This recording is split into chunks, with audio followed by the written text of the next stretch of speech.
खेरपुर का खबर शामिल कयूं पिया। डिस्ट्रिक्ट रिपोर्टर अयाज अहमद सोहू जी रिपोर्ट मुताबिक़ बिल्डिंग डिपार्टमेंट शहीद बेनज़ीराबाद जो कमाल। सचल अकेडमी खेरपुर जी बिजली जा पैसा हज़म 30 सैकड़ो भी कम न थी सघियो।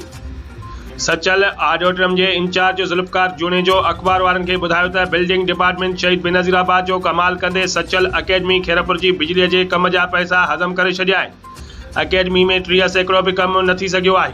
ठेकेदार नजम जुमानी, एक्सीएन अहमद भुट्टो ऐं एसडीओ बाकर शाह मिली भगत करे गैर कानूनी तौर ते कम 100 समूरा पैसा वठी हड़प करे विया आहिनि। जॾहिं त हुन चयो त सचल ऑडिटोरियम खेरपुर एक क़ौमी असासो आहे जंहिंजे कम में नाक़स मटीरियल इस्तेमाल कियो वियो आहे। हुन एंटी करप्शन के चेयरमैन का पान मुरादू नोटिस वठी बिल्डिंग एंड वर्क्स डिपार्टमेंट के